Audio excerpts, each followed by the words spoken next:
Hey, this is Jerry Cantrell. I'm hanging out with Nate on the Vinyl Guide. Hey there, record heads. Make sure to check out bagsunlimited.com for your vinyl record supplies. Bagsunlimited.com supplies record stores and collectors around the world with protective sleeves, archival storage supplies, record storage boxes, protective vinyl shipping mailers, and tons of other durable solutions that'll keep your records safe for years. Just go to bagsunlimited.com and check out their audio and record supplies. That's bagsunlimited.com. And now, on with the show. Welcome to the Vinyl Guide, the podcast for record collectors and music nerds. Here's your host, the biggest record nerd of them all, Nate Goyer. Hello, everyone. It's Nate. Welcome to episode 467 of the Vinyl Guide, the podcast for record collectors and music nerds. And ladies and gentlemen, this week, I'm very stoked to share a conversation I just had with Jerry Cantrell, founder, songwriter, guitarist of Alice in Chains, and lots of killer solo albums. You know, pretty much everything Jerry does, I enjoy. I mean, you could put the needle down on an Alice in Chains album or a Jerry Cantrell solo record, and I am all ears. And lucky for us, he's also quite prolific. His fourth solo album is coming out on October 18th, I Want Blood. There's 2 tracks out right now. You can check them out immediately on all streaming services. Of course, there are a couple videos available, and you can get these singles on vinyl. There's limited versions of 500 each, and they've got a vinyl-only spoken word version. Plus, there are pre-orders of the full I Want Blood album at jerrycantrell.com. Head up there and secure your copies today. Now, in this conversation, Jerry and I talk all about the new record, songwriting, the spoken word versions that are specifically for the vinyl editions, as well as what's happening to the Alice in Chains catalog on vinyl. When are we going to see the ThreeLegged Dog album reissue? When are we going to see Unplugged reissue? The Devil Put Dinosaurs Here. We talk about all that and more. It's very clear Jerry is a fan of vinyl, so looking like we have a bit of a timeline for most of those coming together. Now, a quick note, there are a couple parts of this conversation where Jerry's phone connection is a bit choppy. I cleaned it up the best I can. There's a couple moments where you got to kind of work out what he's saying, but it's not too big of a deal. You got to work with what you're given, you know? And by the way, there's an extended version of this interview available at patreon.com/vinylguide. Supporters of this podcast always get extras, commercial-free versions, high-resolution episodes, and lots more. So help support our podcast at patreon.com/vinylguide and get an extended version of this interview straight away. And with that, let's get into our conversation with Jerry Cantrell on all things vinyl and lots more. Well, hello, Jerry. Hey, Nate. What's up, man? Oh, man. It's beautiful weather here in Sydney, Australia. I hope the world's treating you well, mate. Yeah, I love Sydney. Really hope we can get down there on this trip. Come on down. You could always crash on the couch. No problems. I hope you like dogs. Yeah, it's, ex-US touring is always challenging. So, gotta try to make sure I can not lose too much money coming down. It's a long way, man. I understand. Well, ex-US touring is really expensive, and when you're touring outside your normal big band, the rooms are smaller, the guarantees are smaller, and the costs remain the same. So I'm working on it. I'm trying to figure it out where we can get down there, because I sure miss it, and I don't think I've ever done a run on my own down there. So only with Alice. All right. Well, we'll put that in the universe. Hope it happens. Look, man, congratulations. The new album, I Want Blood. I want to make sure everyone knows October 18th, the full thing's coming out. But there's 2 tracks now on streaming, and people can set up their streaming service to download the full album on the day of release. And vinyl is available at jerrycantrell.com. Jerry, a couple years ago, you did an interview in front of this massive wall of records. I mean, it's this stunning display, and all the vinyl nerds went ape. Is this Jerry's collection? They sure did. They sure did. Is that your collection? It is not, and it's funny. Out of all the things I've been that I kind of regularly get asked or that people bring up, that question gets asked every interview where anybody has any interest in vinyl at all. Is that your collection? I'm like, no, it was just somebody's house in the valley or in the canyon that we did the interview at. But it looks impressive. It does. Oh my God! So, are you a bit of a vinyl nerd? Do you have a collection at home? I do have a collection of vinyl at home. Not as big as I used to have. I was just talking to my buddy Tyler Bates, my neighbor. He's just getting himself a nice turntable and a system installed over there because he's kind of neglected the component to play some of his vinyl, And he told me he was at a friend's house recently where they had put the vinyl on for Brighten and played the whole thing, and he's like, God, it sounds so good on vinyl. It just does, that compression, the hiss, the less bass, really, less bass, so let the system carry it rather than being in the groove. And there's just there's a quality to that really can't be replicated. So it's nice that there's still vinyl aficionados out there. Over the last handful of years, I think this is like the first year it kind of dropped off, but it's been steadily kind of climbing the vinyl market, and so we always try to make some. Yeah, absolutely. And you've not only, I Want Blood's coming out on vinyl. There's a couple variants that look pretty interesting, but you're starting to go back in the vaults. I noticed there was a reissue of Black Gives Way to Blue that came out literally the day after I plunked down about $150 for an original press. So, okay, that's okay. I look forward to everyone getting their hands on that one. But are you going to be doing more vinyl reissues in the near future? Yeah, we've been kind of doing them for each of the records. I guess we started with the facelift at 30, and so we just continued on, with each subsequent release as it came up to that time mark. We probably should have done something earlier than that, but we don't operate. A lot of times we don't operate on what you should do. we kind of do it when we get around to it, but once we do it, we try to do it right. I think we've made some really cool represses of those and some cool collector packages for fans, and the most recent one was the Jar of Flies one, which turned out great, and we'll probably turn our eyes toward the self-titled record here next. Ooh, yeah, because next year is 30 years for that. What do you call it? That's right. You call that the Three-Legged Dog album? What do you call that internally? Yeah, I think I've always called it the Dog record, but it's just self-titled. Sean always calls it Tripod. I always call it the Dog record. So we all have our own personal name for it. Yeah. Okay, because that record, I don't know how much you're aware of the collectability of Alice in Chains and your work, but that record tends to go for $500, sometimes $600 for a vinyl copy. So it Sure. sounds, I'm reading between the lines here, it sounds like in the near future there's going to be a more affordable alternative for collectors. Hopefully. Hopefully. It's cool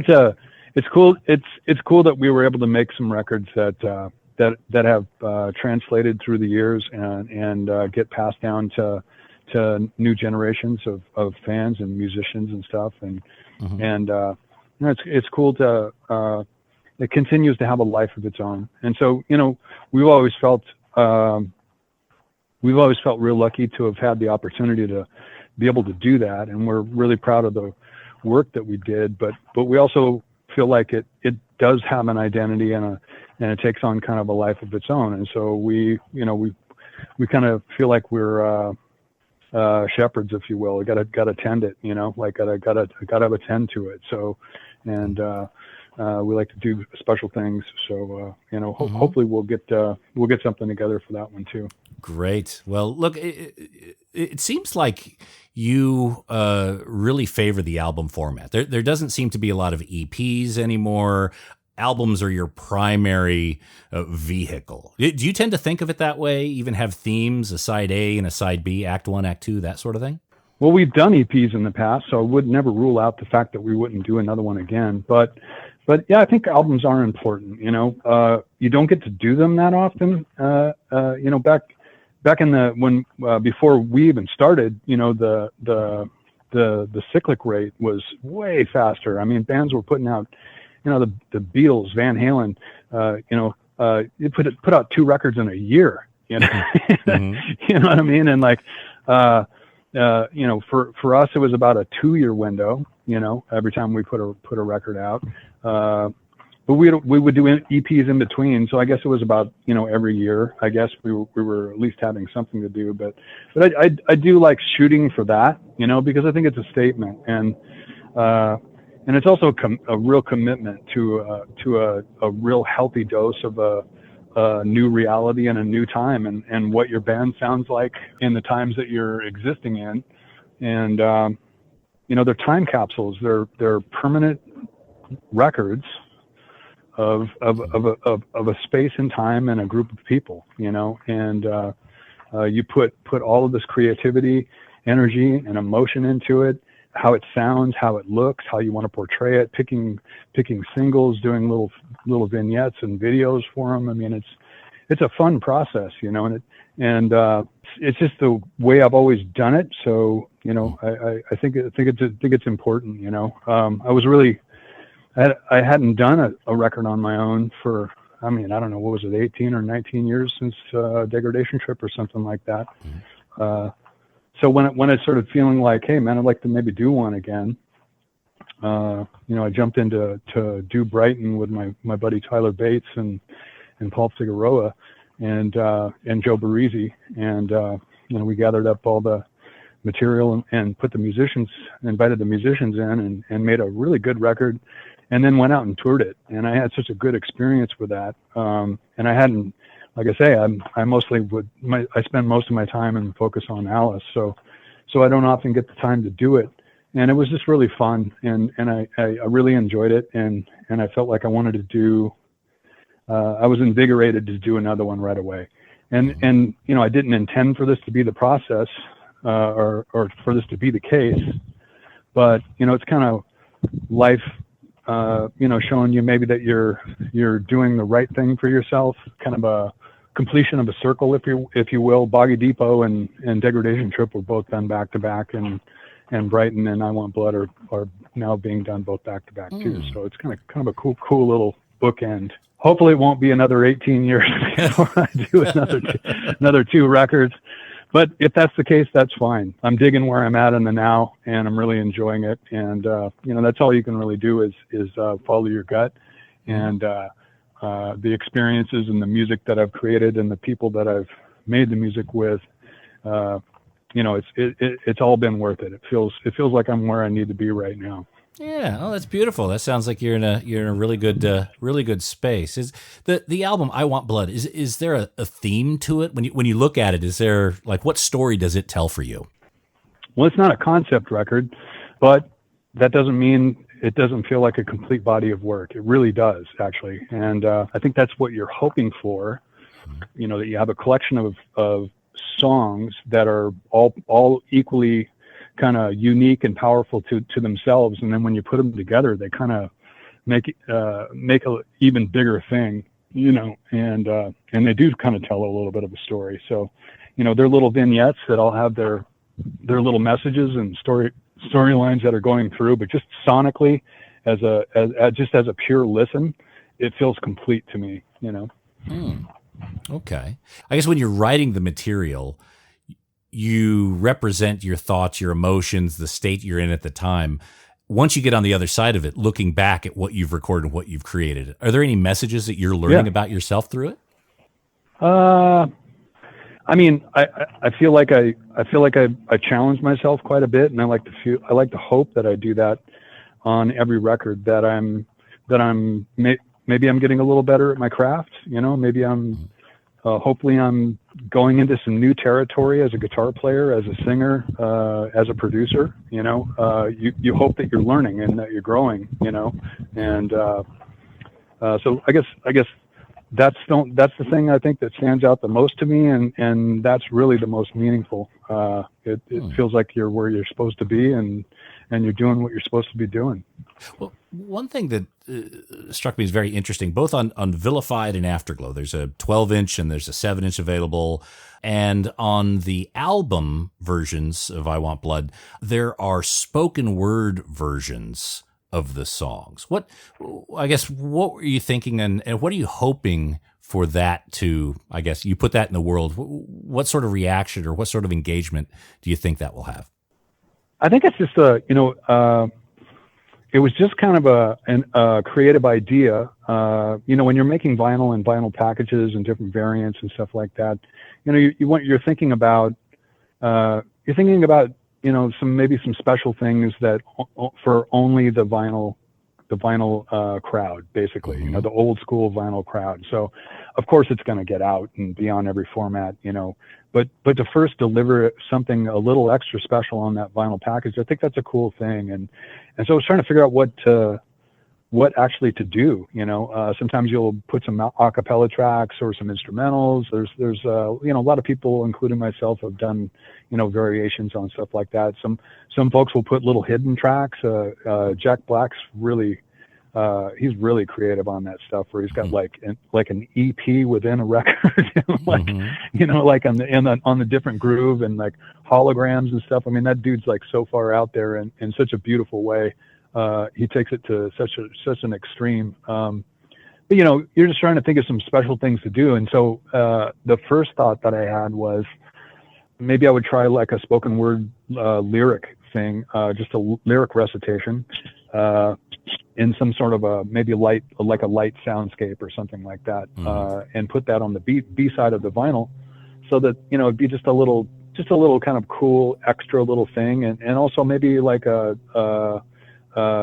showing a portion of the writing in a different, the lyric writing anyway, in a different form. So, but I had just, it was in crunch time. It was at the very end of the record when we were making the decision on what are we going to put on the B side of the single. And I'm like, I'll do a spoken word. So I did the spoken word, and then I'm like, this needs music or some sort of vibe behind it, and I didn't want to write a bunch of new music. So I asked my demo partner, Maxwell Uraski, a really talented guy.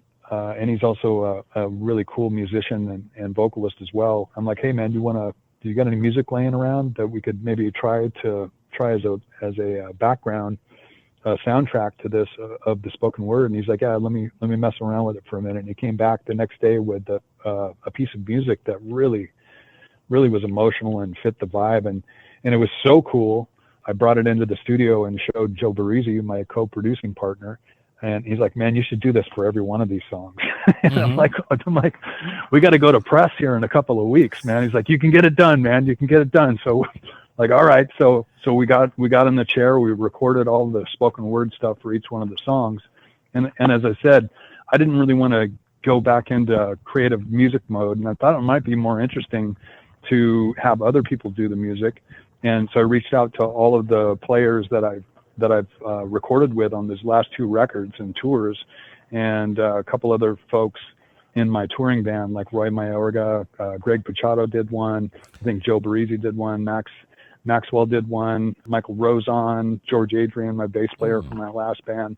I just sent the lyrics out to everybody, and everybody came back with all these little cool, eclectic pieces of music that kind of fit the vibe of the lyric, I guess, in a way. And the thing that's really interesting about it, they didn't have any reference to the music of the song, so it has nothing to do with the recorded music of the song. It's just a different vignette and a different way to appreciate the lyric, I guess, in a different form. So, and it's a special thing. It's a special thing for vinyl collectors, Yeah, absolutely. Speaking on behalf of many vinyl collectors, I think we're okay with the etchings. We don't need any more etchings. Put more interesting material and music on it. Yeah, well, that's what I was thinking. Something that's actually you can listen to. Yeah. Yeah, my big problem with etchings is sometimes I'm not looking or my wife's not looking. They flip the record, then they put the stylus down on this. It makes a horrible noise on the etching. Oh, so, yeah. Sure. It's a good way to ruin your turntable. Okay, so that's a really interesting concept. So you really I guess you think in terms of albums, you think in terms of Act 1, Act 2, Side 1, Side 2, or 3 or 4, that sort of thing. I do. It sounds like you strike me as kind of a guy that really still has a strong love for analog, tapes, vinyl, that sort of thing, yeah? I do, but I'm also not like a snob either. I'm okay with using the new tools, and what I try to shoot for is a mix between the both. So, a lot of times, Pro Tools is a real time saving tool, and it's great, and we've used it a bunch. But we also record to tape, especially like drums, vocals, acoustic guitars, big time. Record to tape as well, and then bounce that back into the session, so you're getting some of that compression and that hiss as well. So I think what I try to shoot for is some old school elements, some analog gear, and then and also marry that with the usability and the speed of the new technology, and kind of try to find it somewhere blend in the middle. Mm-hmm. When you look at the catalog, both Alice in Chains and your solo work, there's a lot of releases that are available on vinyl. Brighten, Degradation Trip is recently reissued. There's a few other releases that still unclear of when we'll see a reissue of. For example, The Devil Put Dinosaurs Here. That was only issued on picture discs, if I understand, yeah? Hey there, audiophiles. If you're seeking stylish furniture to showcase your stereo and record collection, well, look no further than SidetrackedWorkshop.com. Sidetracked Workshop designs extraordinarily elegant record cabinets and consoles that add sophistication and panache to your music hobby. Handcrafted in the good old USA in the vinyl-loving city of Portland, Oregon, Sidetracked Workshop's designs are a music lover's dream. Made with real walnut veneered wood and brass accents, these gorgeous designs add class and taste to the record room and ship fully assembled and ready to enjoy. Just check out the designs for yourself at SidetrackedWorkshop.com. Look, you spend thousands of dollars on records. Don't keep them in a crate, and don't risk your records on those feeble wooden pegs from IKEA. Your music deserves the dignity of Sidetracked Workshop. That's SidetrackedWorkshop.com. Elegant solutions for the vinyl lifestyle. Oh, and hey, record nerds, don't forget to clean your records with the very best and safest record cleaner, the Groove Washer. Make your records look and sound their very best, and store them with confidence using the new Groove Washer Groove Guard record sleeves. You gotta try this out. It makes a huge difference to the quality of your vinyl experience. Ask for the Groove Washer by name at your local record store and accept no substitutes. Or head over to GrooveWasher.com and use discount code VinylGuide10. All hail the Groove Washer. That's GrooveWasher.com, discount code VinylGuide10. Hey there, all you record nerds. I want to tell you about BagsUnlimited.com. BagsUnlimited.com has a huge selection of vinyl record supplies. Whether you collect LPs, 7-inch singles, 78 shellacs, or anything in between, BagsUnlimited.com will sort you out. From polyline sleeves to cardboard record mailers to 7-inch storage boxes and archive quality record sleeves, protect your records of any size and shape at BagsUnlimited.com. Whether you have a small personal record collection or you're running a massive record shop, you can grab a small supply or even buy in bulk at BagsUnlimited.com. And they've got some really incredible, unique stuff. BagsUnlimited.com even has special size sleeves made especially to protect your box sets, storage boxes and sleeves for cassette tapes, protective supplies for reel-to-reel, and yes, even 8-tracks. Just go to BagsUnlimited.com, click on Audio Supplies, and prepare to be impressed by all the options they have. That's BagsUnlimited.com. There's a few other releases that still unclear of when we'll see a reissue of. For example, The Devil Put Dinosaurs Here. That was only issued on picture discs, if I understand, yeah? That's right. Yeah, we had the different dinosaur heads. That was actually a really cool vinyl package. Yeah. Mm-hmm. Yeah, we'll probably get to that down the road. We're going consecutively in order right now, one at a time. So, and because it takes a while. It really does. It takes a while to get the artwork together and the package, and then you got to it takes a bit of work.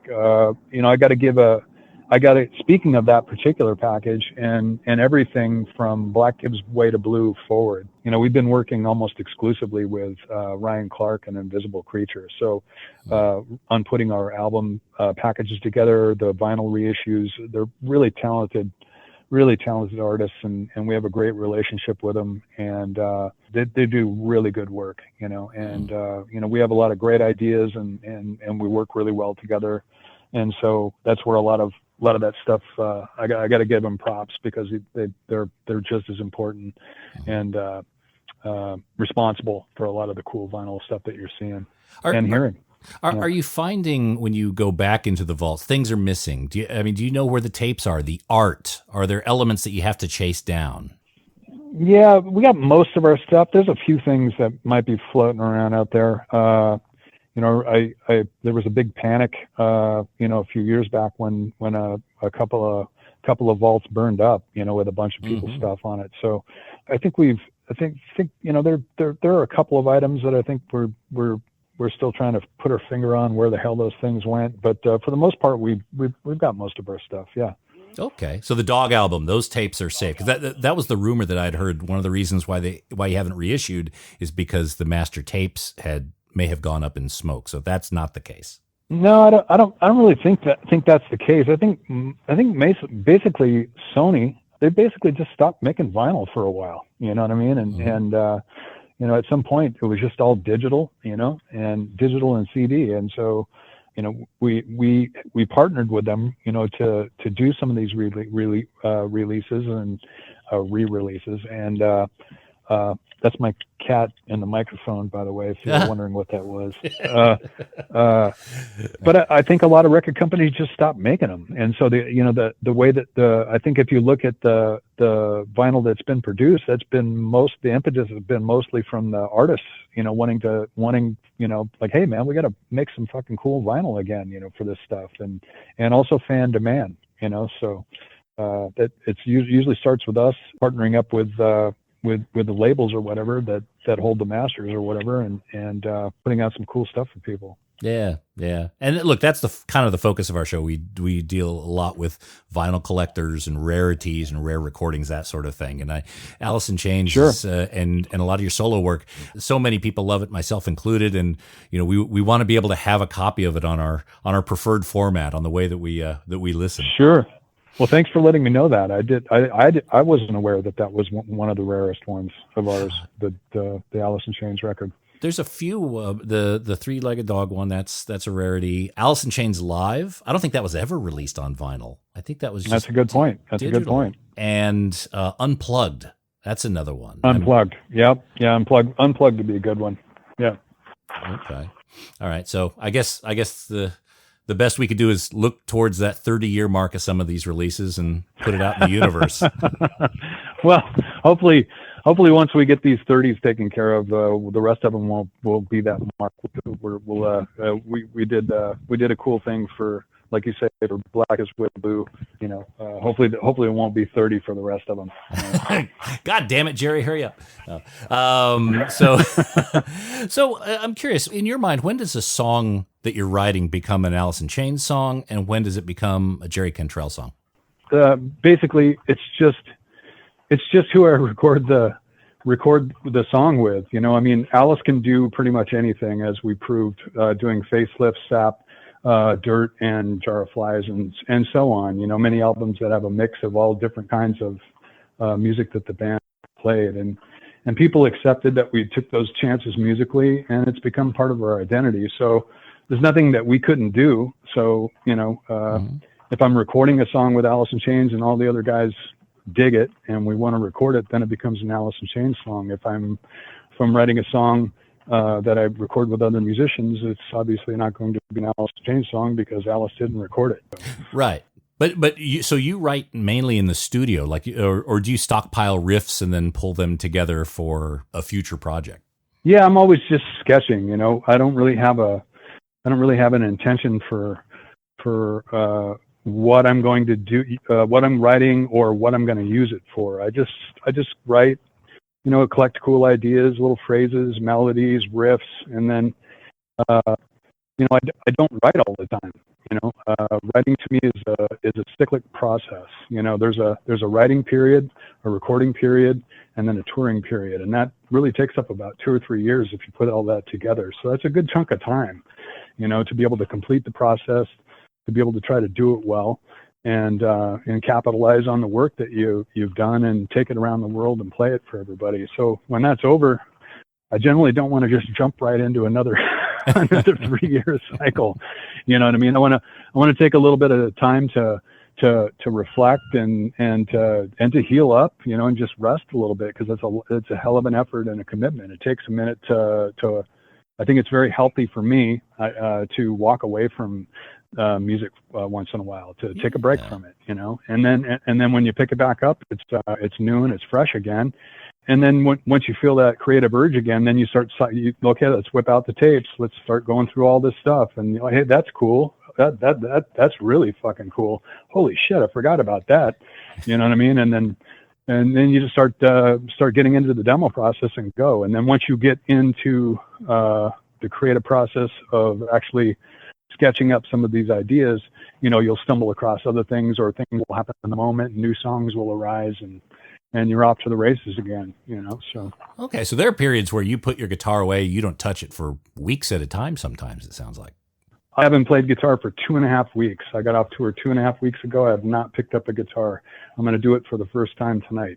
Yeah. Oh, okay. Yeah. All right. Get those calluses back. Yeah, those seem to hang out pretty much I don't have to worry about that too much, but I don't go too long, but it's good to give your voice a break, give your hands a break, give your brain a break, Yeah, recharge the battery. Yep. Sounds like you're in a good space here. You got the new record coming out. You got a tour coming up. What else is going on? You got some Alice dates coming up. What does the next year or so look like for you?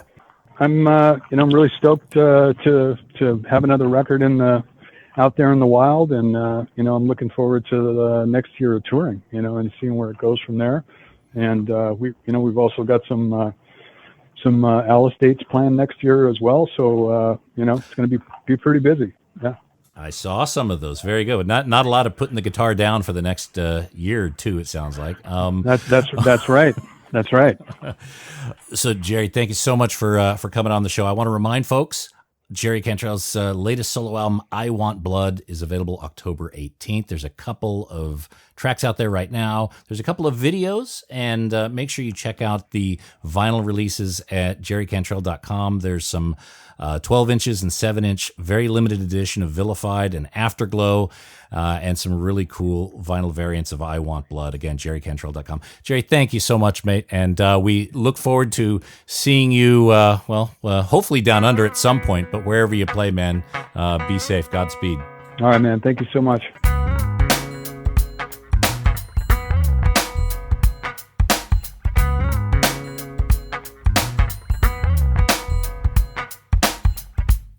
Oh, man, what a chill dude.